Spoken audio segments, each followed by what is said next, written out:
Mais avant de commencer le message, je veux faire un petit, on dit en anglais, un disclaimer. Vous savez qu'on est dans une série sur les questions et les passages de la Bible difficiles puis étranges. Puis ce matin, je veux aborder avec vous une question qui est une patate chaude pour beaucoup de chrétiens. Puis c'est possible qu'il y ait certaines choses que je vais dire ce matin qui vont vous choquer. S'il vous plaît, restez avec moi jusqu'à la fin. Donnez-moi la chance de finir ce message-là avant de conclure que j'ai perdu ma foi et que j'ai pas d'allure. OK? C'est bon? On va parler ce matin aussi de science, on va parler de courants de pensée modernes, puis c'est possible qu'il y ait des mots, qu'il y ait des concepts qui soient peut-être pour certains plus difficiles à comprendre. Je vous promets que je fais mon possible pour rendre ça simple. OK? On est tous d'accord? On est dans le même bateau ensemble? All right. Vous savez, je suis une personne curieuse, moi. J'aime beaucoup apprendre toutes sortes de choses sur toutes sortes de sujets, sauf les potins de vedettes puis les statistiques sportives. Ça m'intéresse zéro. Je sais qu'il y a des gens ici qui sont passionnés, mais moi, si vous me parlez des dernières potins à propos de je sais pas moi, Halle Berry, ça ne m'intéresse pas. Mais savoir comment le monde fonctionne, ça m'intéresse beaucoup. Fait que naturellement, dans mon camion, je passe 40 heures assis dans un camion par semaine. Pour me divertir, j'écoute beaucoup d'émissions de radio, ce qu'on appelle des podcasts, là, de vulgarisation scientifique. Puis aussi, j'écoute des livres chrétiens. J'écoute des livres non chrétiens aussi. J'écoute des prédications. J'écoute un peu de tout. Puis cette semaine, j'ai entendu une entrevue avec le docteur Richard Lenski. Tu peux mettre sa photo. C'est un microbiologiste qui a fait une expérience qui est intéressante. C'est un évolutionniste et il voulait étudier en temps réel les mécanismes de l'évolution. Je n'entrerai pas trop dans les détails, là, je vais vous donner l'essentiel. Mais son expérience, c'est qu'il a pris 12 colonies de la bactérie E. coli. Pourquoi la bactérie E. coli? Parce qu'elle se reproduit extrêmement rapidement. Elle fait 6 générations par jour. Donc, si on met ça en termes humains, elle se reproduit 50 000 fois plus vite que nous. Donc, pendant 30 ans, il a cultivé ces 12 colonies-là dans des pétris que vous voyez en bas, séparément, et à chaque semaine, il les nourrissait et il prenait un échantillon de chaque pétri pour voir s'il y avait des différences qui s'étaient développées entre les différentes colonies qui n'ont pas de contact entre eux autres, dans les mêmes conditions.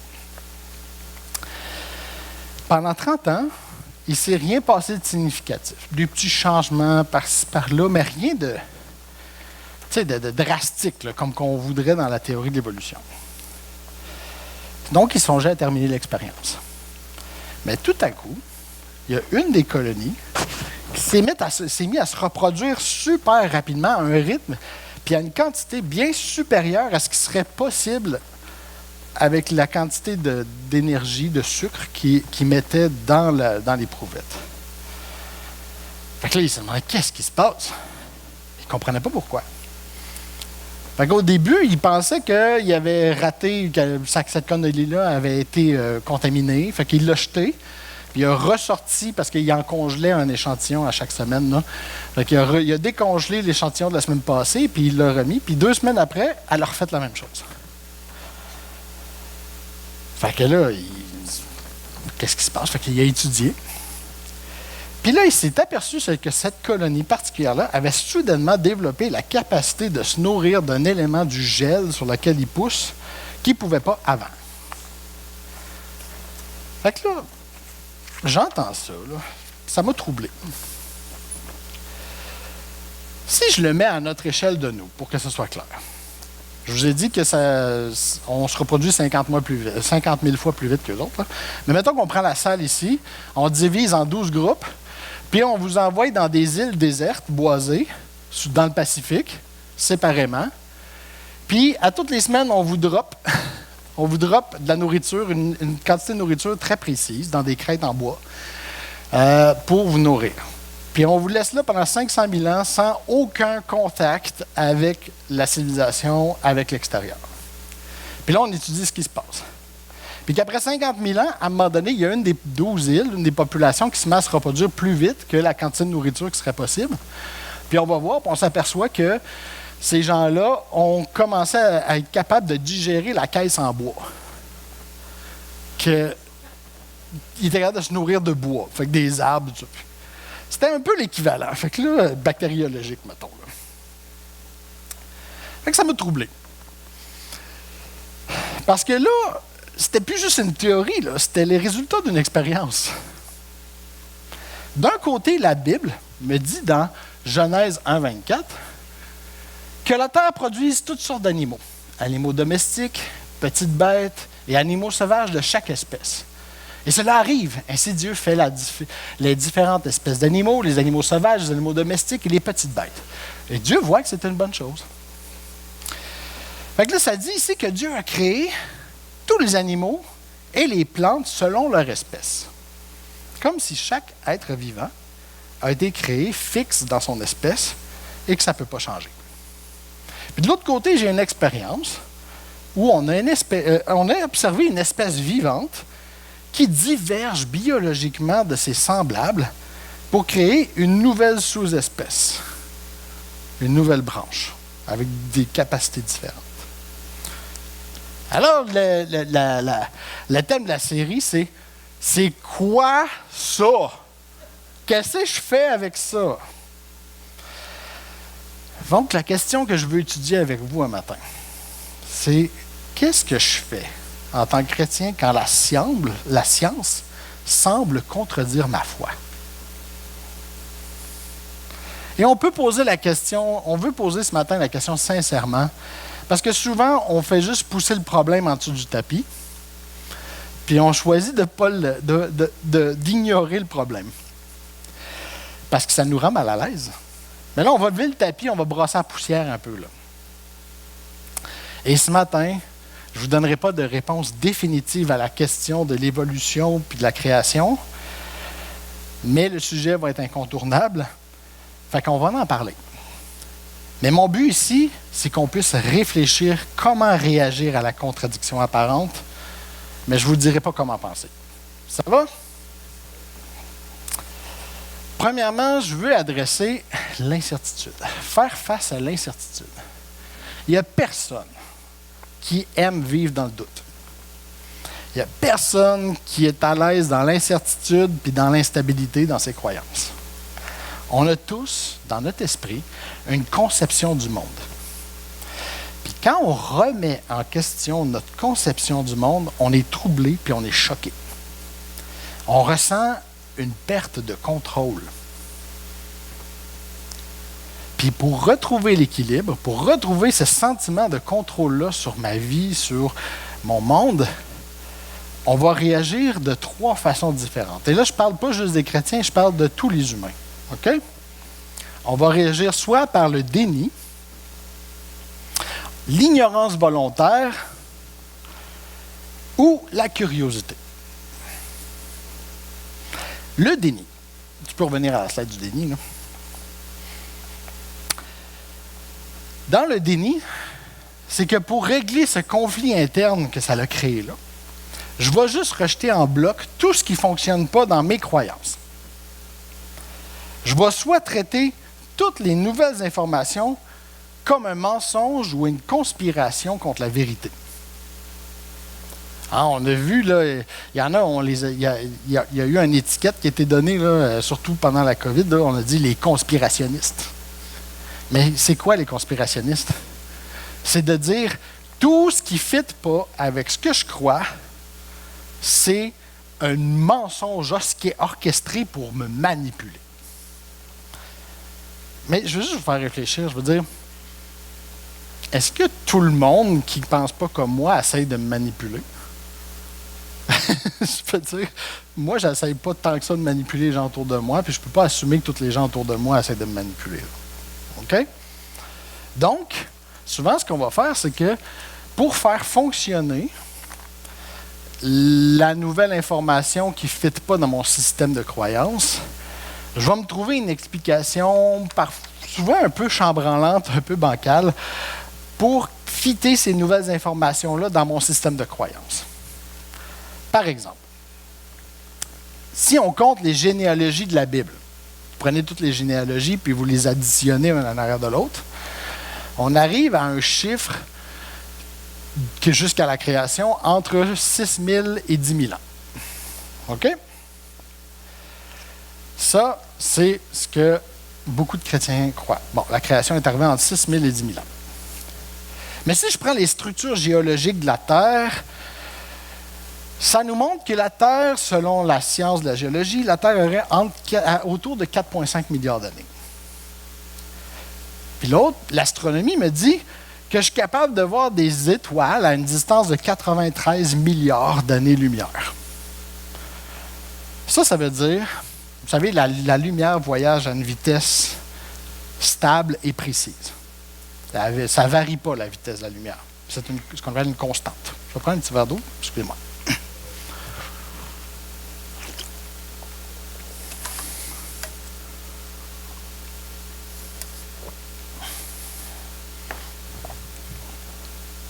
Ça veut dire que quand vous regardez une étoile dans le ciel, par exemple, on va commencer avec le plus simple, le Soleil. Le Soleil est à 6 minutes-lumière. Ça veut dire que quand vous regardez le Soleil, il est à... Ce que vous voyez, c'est passé il y a 6 minutes. Vous regardez 6 minutes dans le passé. Parce que la lumière a pris 6 minutes à se rendre à vous. Donc, si vous regardez une étoile qui est à 93 milliards d'années-lumière, ça veut dire que l'étoile que vous voyez, vous la voyez telle qu'elle était il y a 93 milliards d'années. Là, d'un côté, on me dit entre 6 000 et 10 000 ans, d'un autre côté, on me dit 93 milliards d'années pour l'univers. Il y a une grosse marge, là. L'explication que beaucoup de chrétiens vont trouver pour résoudre ce dilemme-là, c'est de dire, pour faire fonctionner les observations scientifiques dans leur système de croyance sans rien changer, c'est que Dieu a créé la Terre déjà vieille, puis il a créé l'univers avec la lumière des étoiles déjà en route. Si vous arrivez avec cet argument-là à quelqu'un qui croit vraiment que Dieu n'existe pas et que le Big Bang et tout ça, ça ne le convaincra pas, je vous le dis tout de suite. Deuxième exemple, qui n'est pas d'un exemple de chrétien, on voit aussi l'opposé. Prenez un médecin. On a déjà vu plusieurs fois ça arriver dans vos témoignages, dans vos vies. Le médecin est en train de traiter un patient du cancer, puis le cancer est bien avancé. Les tests prouvent qu'il y a le cancer, puis tout ça, puis le patient est chrétien. Et là, il y a de la prière, et là, tout d'un coup, plus de cancer. Il y a un miracle qui s'est passé. Puis le patient, il dit au médecin, le médecin, il dit, on ne comprend pas, il n'y a plus de cancer. Puis le patient, il dit, c'est un miracle, c'est Dieu qui me guérit. Comment ça se fait que ce médecin-là n'est pas soudainement chrétien? Pourquoi il n'admet pas? C'est le déni. C'est que le médecin, il va faire, on a dû se tromper dans nos tests. Ou, le corps humain est capable de choses qu'on ne comprend pas encore. Ou il va se trouver une explication bancale pour expliquer le surnaturel, pour que ça rentre dans son système de croyance, dans son monde qui ne fonctionne qu'avec des lois naturelles. Ça va? J'ai pas perdu personne encore à date? OK. Fait que ça, c'est la première réaction. Le déni. C'est un mécanisme où on nie l'évidence pour ne pas compromettre sa vision du monde. OK. La deuxième réaction face à l'incertitude, c'est l'ignorance volontaire. On choisit de faire ça. Je vais juste éviter le problème en choisissant de l'ignorer puis pour ne pas être déstabilisé. Souvent, ça se résume à des questions comme « moi, ça ne m'intéresse pas, ces choses-là, c'est trop compliqué. J'aime mieux vivre ma foi, me concentrer sur Dieu. Je ne veux pas penser à ces affaires. » Le problème, c'est que quand on fait ça, la question ne disparaît pas. La question reste dans le petit creux de votre tête en arrière. Puis là, les petites questions comme ça s'accumulent. puis ils ne sont jamais traités. Puis à un moment donné, il arrive un événement déstabilisant dans votre vie chrétienne. Et là, toutes ces petites questions-là font ils reviennent en avant. Puis là, vous avez un paquet de contradictions puis de choses qui déstabilisent votre foi. Et souvent, c'est là qu'on voit des chrétiens complètement quitter la foi. Parce que là, dans leur monde, ils ont poussé les choses qui les insécurisaient, leurs doutes de côté. Et là, tous les doutes reviennent en même temps. Et là, notre monde est complètement éclaté. Notre vision chrétienne, notre vision du monde est complètement éclatée, ça ne marche plus. Beaucoup de jeunes adultes, on voit là, les ados, quand ils arrivent à la jeune vie adulte, il y en a beaucoup qui quittent l'Église. Hein. Souvent, c'est ça qui se passe. C'est qu'ils ont plein de questions qui n'ont pas été répondues. Puis là, qui n'ont pas été au moins réfléchies. Puis là, ça ne marche plus, puis ils ont besoin de retrouver une stabilité dans leur monde. OK? Ensuite, la troisième réaction, c'est la réaction de la curiosité. Dans la curiosité, on accepte honnêtement qu'il y a une contradiction devant moi. Là. Mais on accepte aussi qu'il y a très sûrement une explication. Et on cherche la réponse en acceptant que c'est possible que je ne la trouve jamais sur Terre. Par la foi, j'accepte que je ne comprends pas tout, puis que Dieu est plus grand que moi, puis que Dieu n'est pas obligé de tout m'expliquer. Éphésiens 3:20. Dieu agit en nous avec puissance, et quand nous lui demandons quelque chose, il peut le faire beaucoup plus. Oui, sa puissance dépasse tout ce qu'on peut imaginer. C'est que des fois, des choses qui semblent être des contradictions puis qui ne fitent pas logiquement ensemble, dans la logique de Dieu, ça marche. Mais nous, on n'a pas. Il est plus grand que ce que notre esprit est capable de saisir. OK? Quand on refuse d'admettre qu'il y a des mystères qui sont plus grands que ma capacité de compréhension, on est en train d'essayer de mettre Dieu à mon niveau. Dieu est plus grand et plus puissant que tout ce qu'on peut imaginer. Même quand on n'aura pas j'ai pas de réponse à mes questions, il faut que j'y fasse confiance.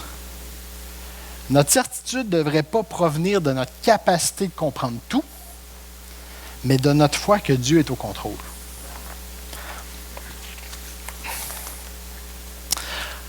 Maintenant, je vais aborder la fameuse question du débat création-évolution.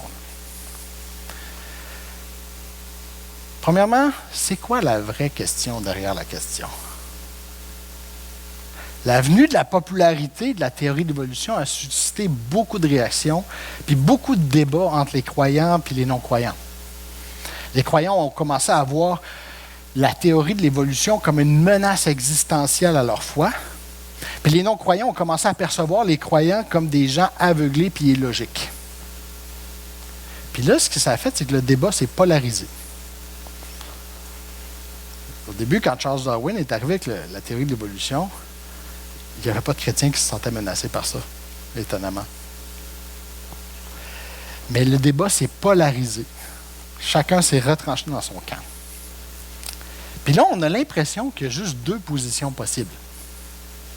Soit la création en 7 jours, ou soit que Dieu n'existe pas puis on est le fruit du hasard. Mais la vraie question derrière le débat, c'est quoi? C'est est-ce que Dieu existe? Parce que s'il existe, est-ce que je dois me soumettre à sa volonté? Si Dieu existe, je ne suis pas maître de ma vie, c'est Dieu qui est maître de ma vie. C'est ça la vraie question. Mais la réalité dans ce débat-là, c'est qu'il y a beaucoup plus de positions, de variété de positions des deux côtés qu'on pense. Il n'y en a pas juste deux, il y en a plusieurs. Fait que je vous pose la question ce matin. C'est une question difficile. Je me dis que vous l'avez probablement jamais entendu dans une église, celle-là. Est-ce qu'un chrétien peut croire à la fois en Dieu, en un Dieu créateur et en l'évolution? Est-ce que c'est possible? La réponse, ça va vous étonner, c'est oui. Attention, je veux juste dire que parce que je viens de dire ça, prenez pas pour acquis que moi, personnellement, je suis évolutionniste, puis parce que je viens de dire ça, OK? C'est pas mon but ce matin. En fait, même, je vous dirai même pas sur le stage c'est quoi ma position. Je veux juste vous faire réaliser que la question d'évolution, c'est pas, contrairement à ce qu'on a voulu nous faire croire dans le débat polarisé, ce n'est pas une question fondamentale de la foi. L'existence et la souveraineté de Dieu sur le monde, oui, c'est une question fondamentale de la foi. Est-ce que Dieu existe? Est-ce que Dieu est souverain? Oui, c'est une question fondamentale. Mais le mécanisme par lequel Dieu aurait créé le monde n'est pas une question fondamentale. C'est une question qui tombe dans le monde de la conviction et de l'opinion. Saviez-vous que Charles Darwin n'a jamais nié l'existence de Dieu? Il s'est laissé remplir de doutes à la fin de sa vie, puis il est devenu ce qu'on appelle un agnostique. C'est-à-dire, il est devenu quelqu'un que sa réponse à « est-ce que Dieu existe » c'est « je ne le sais pas ». C'est ça un agnostique. Mais Charles Darwin avait un bac en théologie, saviez-vous, à Cambridge. Il avait étudié en théologie et il a commencé comme un croyant. Puis à travers ses recherches, il y a comme des doutes qui sont entrés en son esprit. Mais ce n'est pas lui qui a posé la théorie de l'évolution comme une façon d'expliquer l'origine de la vie sans un créateur. C'est des gens par après qui l'ont pris et qui ont couru avec ça. Mais lui, sa position, c'était plus, il essayait d'expliquer pourquoi est-ce qu'il y avait des différences entre les espèces dans différentes régions du monde. On en a un exemple ici, là. On a des gens qui sont de couleur foncée, on a des gens de couleur pâle avec des physionomies différentes qui viennent de différentes régions du monde. C'est ça qu'il essayait d'expliquer. Avec Darwin, dans sa lettre à Azagré, au 22 mai 1860, il écrit « Je suis perplexe. Je ne vois pas aussi clairement que les autres. Et comme je le souhaiterais, les preuves d'un dessein bienveillance dans toute l'œuvre de la nature. D'un autre côté, je ne peux pas regarder cet univers aussi merveilleux et conclure qu'il n'y a pas eu de dessein. » Il est en train d'admettre ici, il dit « Je ne sais pas, je ne sais plus, je ne sais pas s'il y a un Dieu, mais il y a comme, écoute, c'est trop bien fait. » C'est ça qu'il est en train de dire. D'un autre côté, savez-vous que certains théologiens lus et appréciés des chrétiens, qui sont très connus, tendent à une position évolutionniste? Je vais citer par exemple ici C.S. Lewis. C.S. Lewis, si vous ne le connaissez pas, c'est l'auteur d'un des livres, c'est un théologien très très accepté dans beaucoup de dénominations. Puis c'est l'auteur d'un livre qu'on étudie en commençant le collège biblique qui s'appelle « Les fondements du christianisme ». Si vous n'êtes pas quelqu'un qui lit des gros livres de théologie, c'est aussi l'auteur d'une série de livres très connus qui s'appelle « Les Chroniques de Narnia ». OK? Lui, c'est un théologien anglican qui est vraiment reconnu puis très calé. Là. Et il dit, dans une lettre à son ami Bernard Hackworth, il dit « Je crois que la théorie de l'évolution est dans le domaine scientifique une très bonne hypothèse. Mais je pense que le transformisme ne peut expliquer ni la conscience ni la raison. » Ce qu'il est en train de dire ici, c'est qu'il dit « Ouais, c'est une bonne hypothèse, la théorie de l'évolution, je ne suis pas prête à la rejeter, mais je veux juste dire ici que ça n'explique pas tout. Qu'à travers les mécanismes d'évolution, je ne suis pas capable de comprendre pourquoi il y aurait un âme, pourquoi il y aurait un esprit, pourquoi est-ce qu'on aurait la capacité d'être conscient de nous-mêmes. » Donc, il refusait l'évolution matérialiste, qu'on appelle. Donc, en fait, ce matin, il y a 5 grandes positions dans le monde chrétien sur la question de création-évolution. Puis rapidement, je vais les survoler avec vous. Juste pour que vous le sachiez, je ne vais pas tout vous expliquer en détail, ça sera à vous de faire vos recherches parce que c'est très complexe, mais très rapidement, parce que vous entendez des arguments dans les débats. Mais souvent, vous entendez des arguments d'une position puis de l'autre, puis vous ne savez pas où elle se situe, cet argument-là. Des fois, on fait des amalgames, là, mais il y a 5 grandes positions qui vont du plus fondamentaliste au plus libéral, si vous voulez. OK? Fondamentaliste, ça veut dire je crois à la Bible comme qu'elle est écrite, puis il n'y a aucune possibilité à l'extérieur. Puis libéral, c'est comme plus comme la Bible, c'est un texte symbolique. OK, si vous voulez?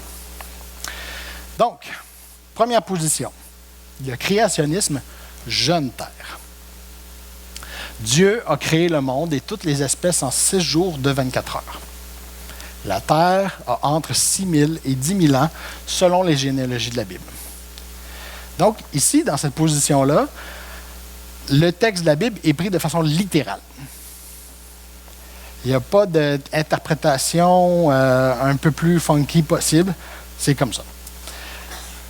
Et un texte que ces gens-là qui supportent ça aiment bien, c'est Exode 20, 11, qui dit « En 6 jours, j'ai créé le ciel, la terre, la mer et tout ce qu'ils contiennent.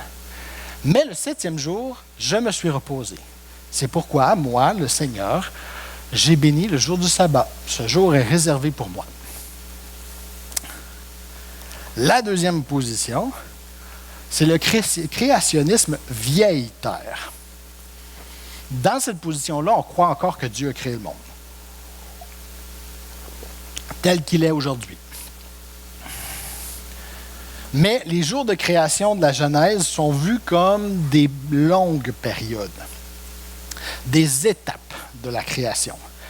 Et cette position-là accepte l'âge scientifique de l'univers de 93 milliards d'années ou plus. Et parfois, même, il accepte la théorie du Big Bang, parce que quand vous y pensez, la théorie du Big Bang, essentiellement, si vous approfondissez la théorie du Big Bang, c'est que à l'intérieur d'un millième de fraction de seconde, la matière était toute à une place concentrée, puis à l'intérieur d'un millième d'une fraction de seconde, tous les blocs de l'univers ont apparu. Ça ressemble pas mal à Dieu dit et les choses furent. Donc, eux autres, ils disent, garde, ils l'acceptent. Mais ils vont souvent rejeter l'évolution darwinienne de Darwin. Ils vont plutôt dire Dieu a créé les différentes espèces à travers différentes étapes de la création. Et un texte qu'ils aiment beaucoup, eux autres, c'est 2 Pierre 3, 8. En tout cas, amis très chers, n'oubliez pas ceci. Pour le Seigneur, un jour est comme 1000 ans, et 1000 ans comme un jour. Donc ici, c'est une position, ce qu'on dit, Dieu n'est pas contraint dans le temps. Il nous a parlé de 7 jours, mais c'est quoi 7 jours pour Dieu? Il y a le temps là, de prendre des milliards d'années, si ça y tente. Là. OK. La troisième position, c'est la position du design intelligent. Dans cette position-là, le monde naturel présente des signes de conception qui ne peuvent être expliqués par les mécanismes de l'évolution seulement.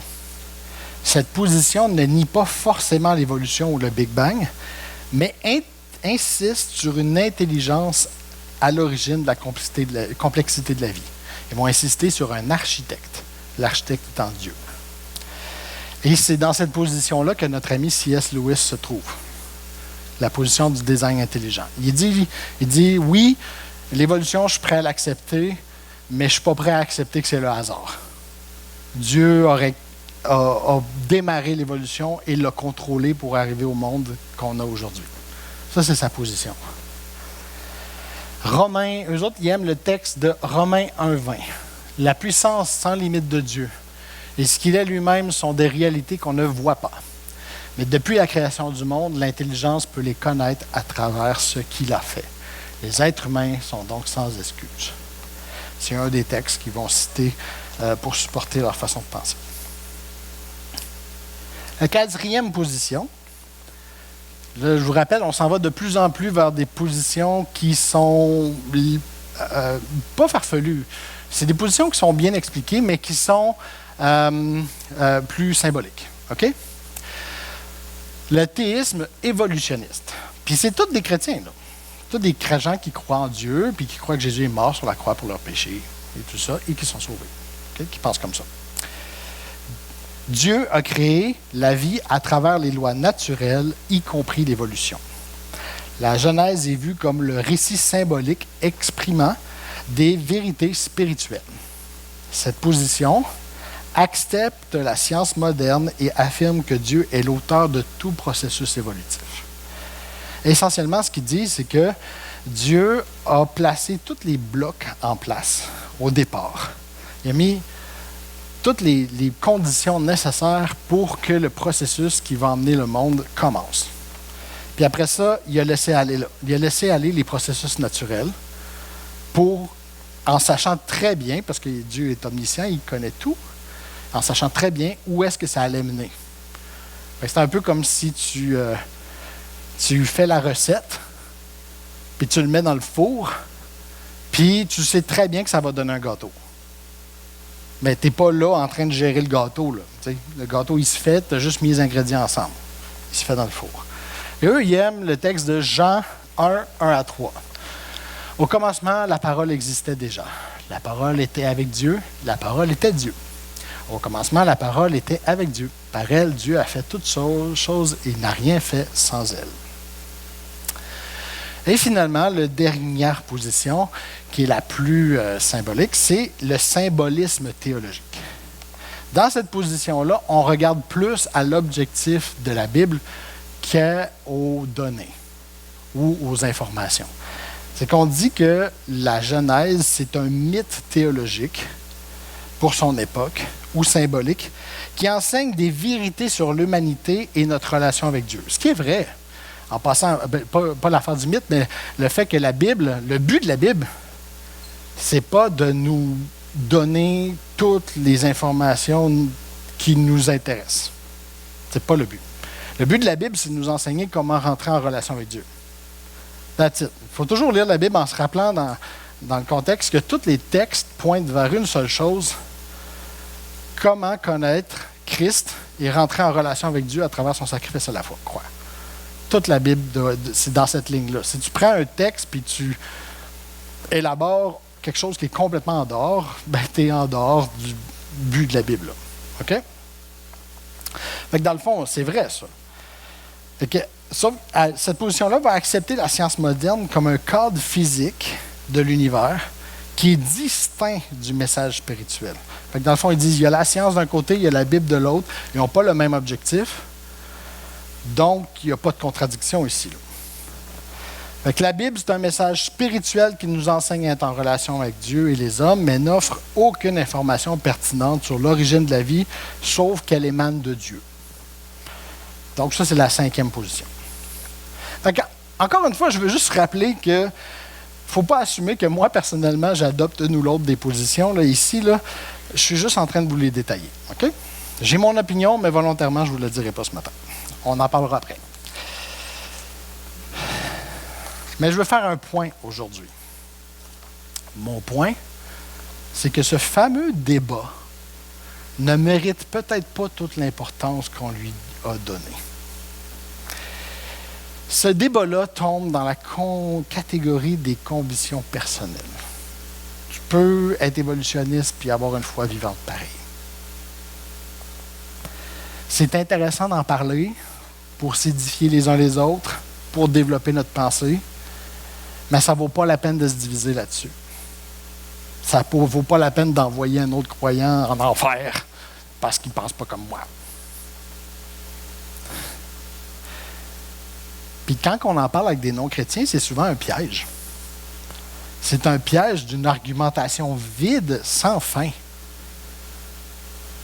Parce que souvent, la question, c'est un prétexte pour éviter la vraie question. Vous vous rappelez, c'est quoi la vraie question? Est-ce que Dieu existe? Est-ce que je dois me soumettre ma vie à Dieu? C'est ça la vraie question en arrière. Puis Paul nous avertit contre ça. Dans 1 Timothée 1,6, tu ne l'as pas sur le PowerPoint, il parle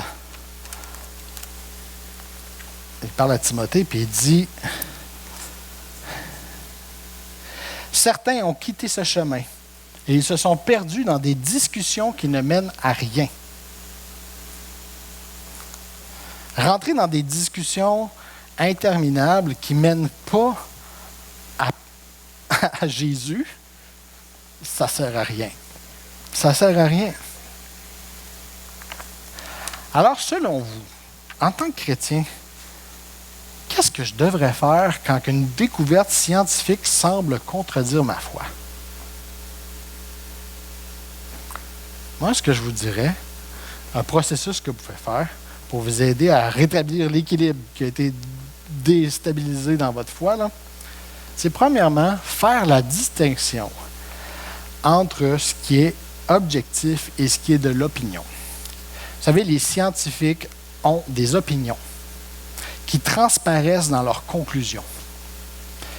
Tout comme nous, ils n'aiment pas non plus devoir remettre en question leur vision du monde. Donc, c'est quoi l'opinion derrière la conclusion? Mon microbiologiste du début, là, je vous l'ai dit, puis j'ai fait exprès, c'est un évolutionniste. Il a commencé son expérience en assumant les principes de l'évolution tels qu'enseignés aujourd'hui. Il a assumé dans son expérience que l'évolution existe et qu'elle est entièrement le fruit du hasard. Donc, son expérience n'avait pas pour but de prouver l'évolution, mais de découvrir les mécanismes de l'évolution.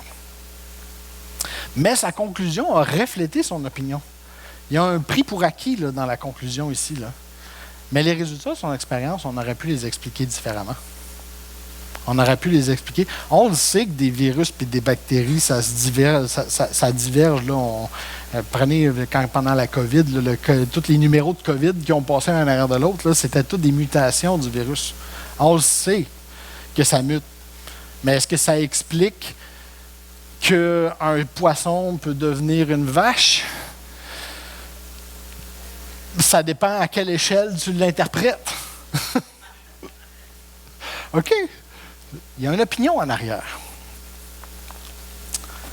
Fait que, ensuite, si vous avez fait ce test-là, puis que ça vous semble quand même une conclusion qui vous déstabilise encore, les résultats semblent vraiment convaincants.